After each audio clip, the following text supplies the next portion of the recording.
Action பண்ணணும்னு எனக்கு தோணுச்சு. எல்லாரும் போயிட்டாங்க.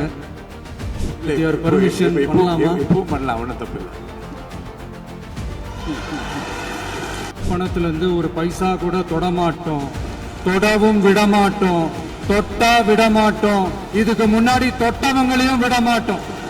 ஒவ்வொரு வேஷமா கலைஞ்சிரும் போல இங்க இருக்கிற நிறைய பேரு நடுங்கி போய் இதுல ನಮ್ಮ மேல ಅವಧೂರು வேறு. ತಮಿಳಿಗ ವೆಟ್ರಿ ಕಳಗ ಮುಖ್ಯಸ್ಥ ಹಾಗೂ ಮುಖ್ಯಮಂತ್ರಿ ಸಿಎಂ ಜೋಸೆಫ್ ವಿಜಯ್ ಹಾಗೆ ಡಿಎಂಕೆ ಯುವ ನಾಯಕ ಉದಯನಿಧಿ ಸ್ಟಾಲಿನ್ ನಡುವಿನ ರಾಜಕೀಯ ಯುದ್ಧ ವೈಯಕ್ತಿಕ ಕೆಸರೆರಚಾಟಕ್ಕೆ ಕಾರಣವಾಗಿದೆ. ವಿಧಾನಸಭೆಯಲ್ಲಿ ಡಿಎಂಕೆ ಸರ್ಕಾರದ ವಿರುದ್ಧ ತೀವ್ರ ಭ್ರಷ್ಟಾಚಾರದ ಆರೋಪ ಹೊರಿಸಿದ ಮುಖ್ಯಮಂತ್ರಿ ವಿಜಯ್ ಪಕ್ಷದ ನಿಧಿ ಹೆಸರಲ್ಲಿ ದುರುಪಯೋಗ ಮಾಡಿಕೊಂಡಿರೋ ಸಾರ್ವಜನಿಕರ ಹಣವನ್ನ ನಮ್ಮ ಸರ್ಕಾರ ಅಧಿಕಾರ ಬಳಸಿ ವಾಪಸ್ ಪಡೆಯುತ್ತೆ ಅಂತ ಸವಾಲು ಹಾಕಿದರು. ಇದಕ್ಕೆ ತೀಕ್ಷ್ಣ ಆಕ್ಷೇಪ ವ್ಯಕ್ತಪಡಿಸಿದ ಉದಯನಿಧಿ ಸ್ಟಾಲಿನ್ ಸಾಕ್ಷಿಗಳಿದ್ರೆ ಮಾತ್ರ ಇಂತಹ ಆರೋಪಗಳನ್ನು ಮಾಡಬೇಕು ಅಂತಾನು ಹೇಳಿದರು. ಇದಾದ್ಮೇಲೆ ಡಿಎಂಕೆ ಸದಸ್ಯರು ಸರ್ಕಾರದ ವಿರುದ್ಧ ಪ್ರತಿಭಟನೆಯನ್ನ ಮಾಡಿ ಸದನದಿಂದ ಹೊರಹೋದರು. ಈ ವೇಳೆ ಮುಖ್ಯಮಂತ್ರಿ ವಿಜಯ್ ತಮ್ಮ ಭಾಷಣದ ಕೊನೆಯಲ್ಲಿ ಮಾಜಿ ಮುಖ್ಯಮಂತ್ರಿ ಎಂಕೆ ಸ್ಟಾಲಿನ್ ಹಿಂದೆ ವೈರಲ್ ಆಗಿದ್ದ ಕೈ ಸನ್ನೆಯೊಂದನ್ನ ತಾವೂ ಮಾಡಿ ತೋರಿಸಿ ಅಣಕಿಸಿದ್ರು. ಇದು ಆಡಳಿತ ಪಕ್ಷದ ಸದಸ್ಯರ ಭಾರೀ ಮೇಜು ತಟ್ಟುವಿಕೆಗೆ ಹಾಗೆ ಹರ್ಷೋದ್ಗಾರಕ್ಕೂ ಕಾರಣ ಆಯಿತು. ಮುಖ್ಯಮಂತ್ರಿಯ ಈ ಸಿನಿಮೀಯ ಹಾವಭಾವ ಹಾಗೆ ತಮ್ಮ ತಂದೆ ವರ್ತನೆಯನ್ನ ಅಣಕಿಸಿದ್ರಿಂದ ತೀವ್ರ ಆಕ್ರೋಶಗೊಂಡ ಉದಯನಿಧಿ ಸ್ಟಾಲಿನ್ ಸೋಷಿಯಲ್ ಮೀಡಿಯಾ ಖಾತೆಯಲ್ಲಿ ಒಂದು ಪೋಸ್ಟ್ ಅನ್ನು ಶೇರ್ ಮಾಡಿದ್ದಾರೆ. ಈ ಪೋಸ್ಟ್ ಪ್ರಸ್ತುತ ಚಂಗಲ್ಪಟ್ಟು ಕುಟುಂಬ ನ್ಯಾಯಾಲಯದಲ್ಲಿ ವಿಚಾರಣೆಯ ಹಂತದಲ್ಲಿರೋ ಮುಖ್ಯಮಂತ್ರಿ ವಿಜಯ್ ಮತ್ತು ಅವರ ಪತ್ನಿ ಸಂಗೀತಾ ಸೋರ್ನಲಿಗಂ ವಿಚ್ಛೇದನ ಅರ್ಜಿಯನ್ನ ಪರೋಕ್ಷವಾಗಿ ಉಲ್ಲೇಖ ಮಾಡಿದೆ ಅಂತ ರಾಜಕೀಯ ವಲಯದಲ್ಲಿ ಭಾರೀ ಚರ್ಚೆ ಆಗ್ತಾ ಇದೆ.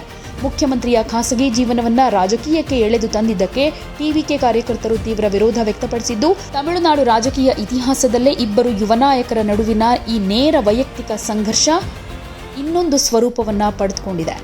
மதத்தை உடைச்சோம், சாதியை உடைச்சோம், முக்கியமா காசு கொடுத்து ஓட்டு வாங்குற ஒரு நச்சு கலாச்சாரத்தையே சுக்கு நூறா தூள் தூளா உடைச்சிருந்தோம். அவங்க இருந்திருந்தா ஒரு ஆக்ஷன் பண்ணணும்னு எனக்கு தோணுச்சு. எல்லாரும் போயிட்டாங்க. பர்மிஷன் பண்ணலாமா? பண்ணலாம், ஒன்றும் தப்பு இல்லை.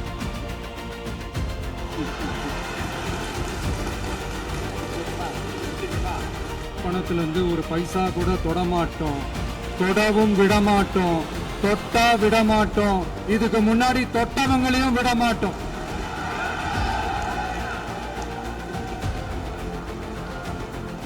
ஒவ்வொரு ஊழலா வெளியில வரும் போலே ஒவ்வொரு வேஷமா கலைஞ்சிரும் போலே இங்க இருக்கிற நிறைய பேரு நடுங்கி போய் இதுல நம்ம மேல அவதூறு வேறு. இப்ப புதுசா ஒரு வெப்பன் ஒண்ணு கொண்டு வந்திருக்காங்க. அது என்ன தெரியுமா? அவங்க தயவால தான் நம்ம ஆட்சி நடக்குதாம். மக்கள் தயவால இந்த ஆட்சி நடந்துகிட்டு இருக்கு. மனசாட்சி உள்ள சக்திகளோட ஆதரவால இந்த ஆட்சி நடந்துகிட்டு இருக்கு. நாங்க தான் அனுப்பி வச்சோம் அப்படின்றாங்களே.